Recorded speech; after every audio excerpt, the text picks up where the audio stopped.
Hi guys, welcome back to my channel. If you're new here, my name is Ejiro, and if you're a returning subscriber, welcome back. So today we're going to be talking about 6 different types of occupations that are on the skilled migration list. As we all know, one of the ways to actually migrate to Australia is through the skilled migration. You can actually apply either onshore or offshore. Most people actually even apply, offshore and get their grants from whatever country they're in, and then they come to Australia. So they basically skip the whole study route and the study process, and knowing if your course meets the criteria or is needed in Australia would help you, boost your chances of coming. And some people don't want to, I don't want to say waste money, but some people don't want to come through the study risk because it can be quite expensive. You would have to actually study for 2 years, and minimum, I don't want to give a real sketch of how much the school fees is going to cost for 2 years, but I know how much I paid, and not everyone has that type of money to spare. So another route will be the skilled migration. At the end of this video, or while you're watching this video, the link to the skilled migration list will be, you can check the description box below. The skilled migration list link will be attached in the description box, so you can just go through it and see if your occupation actually falls within the skills that are needed in Australia. Please note that for you to apply for skilled migration, some occupations, not some, I'll say most occupations, we need you to have a skilled assessment. So for example, if you're an engineer, you would need engineers of Australia. If you are a nurse, they have APRA, and so on and so forth. So they have different skills assessments for whatever occupation that you're applying for. Just try to do your research and get that information that you need. A lot of times you would need to provide proof of qualification. So if you're saying that you're a nurse, they need you to show experience in your nursing career in Nigeria. If you're going to use your nursing degree from Nigeria, I think it's about 5 years. If I'm not correct, I'm going to correct that while I'm doing this video or editing this video.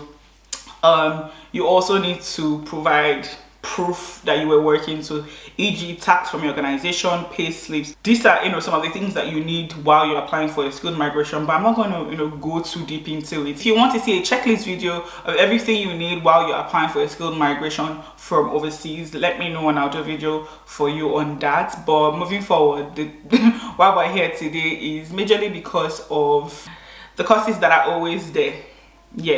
I'm going to use that term pretty loosely in the sense that it's a disclaimer. The skilled migration list updates very often, so I would say it updates every year. So there are some courses that will leave, and then some courses that will be replaced. There are some courses that were never on the list but will come on the list, and then some courses that will be on the list and then leave the list. So these courses that I'm talking about, or I'm going to be listening to, today, are the courses that have been on the list consistently for say the past 5 to 6 years, and therefore they are safe courses to apply for. They are critical skills that are needed at the moment in Australia, and there are courses that a lot of people that I know have also gotten their permanent residency through. So I'm going to be listing them. I think the first one, because at the start of this video, I really did not want to go through the route of I think everybody mentions nursing and medicine and things like that. I really didn't want to go through that route, but I figured that I'm going to divide this video into 2, and I'm going to talk about top skills that are needed, and then I'm also going to do another video on trades. Although in this video I'm going to mention trades, but I'm going to go more in depth in another video. So first on the list, I'll say nursing, and then this is like various specialization of nursing. So it could be a mental health nurse, it could be an aged care nurse, it could be a clinical nurse. Nursing is on the list.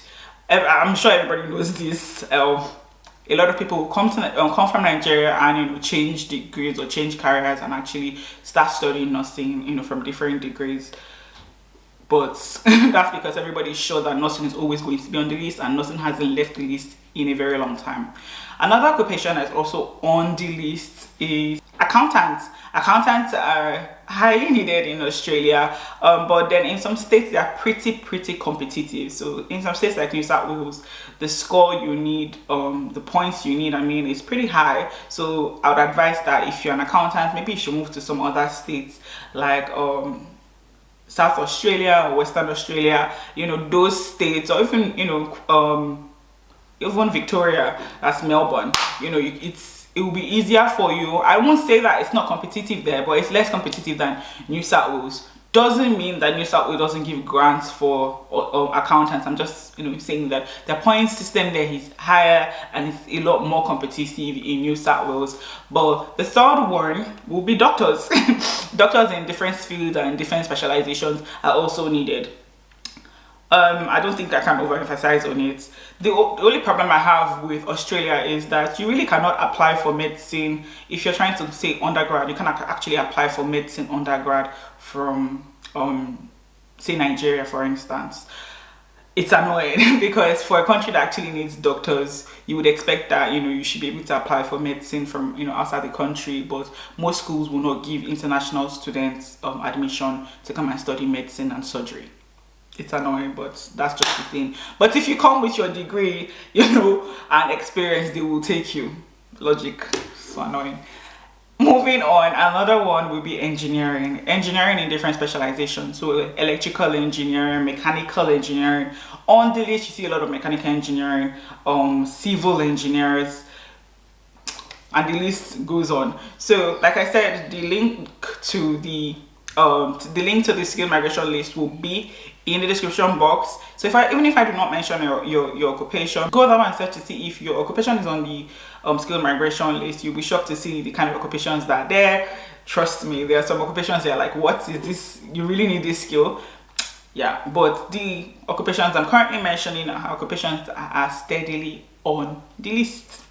For the fifth one, we'll go to teachers. At the moment, I think with most of the PRs that have been coming out, there've been a lot of teachers getting accepted, even above, you know, engineers. Last year there was like a large inflow of teachers that got their PR through the I think it was the 190, yeah, through the 190 visa. Also, if you want to see a video about different types of visas that are out there, you hear people saying subclass 189, subclass 491, 190, you know, 482, 476, you know, yeah, all these types of visas, and you're a bit confused. If you want a video detailing, you know, what these visas mean and how you can get it, let me know. And I'll do a video for you. I got you guys. I'll do something. I'll record one for you guys. Another one will be IT professionals. IT professionals such as cybersecurity, computer engineers, business analysts. All this falls under the IT profession.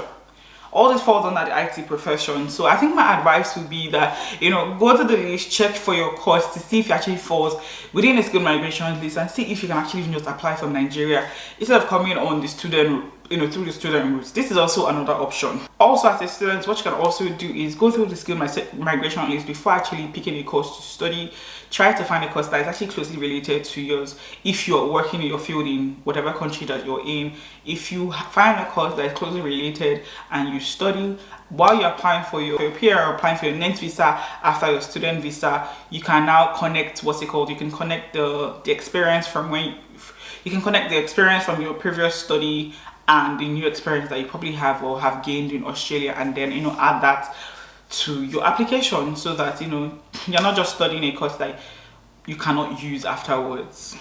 Also, a lot of times people end up working in fields that they did not study in, and when you're migrating to Australia, that can actually almost be, you know, a problem just because you're expected to have post-study work experience. For instance, you're trying to come through a skilled migration pathway, and you have 4 years experience in accounting but do not have a qualification in accounting. You cannot claim that experience because it's not post-study experience. So you'd actually, another way for you would actually have to be through the student routes, coming into the country and actually gaining maybe 1 year experience, and then doing a skills assessment, and then applying for the skilled migration visa. So I hope that, you know, this has been really helpful. Thank you for staying to the end of this video. If you found this video helpful, do not forget to give it a thumbs up. Do not also forget to subscribe, and while you're down there, click on the notification bell so that you can be notified when I post a new video. Thank you for staying to the end of this video. See you in my next one. Bye.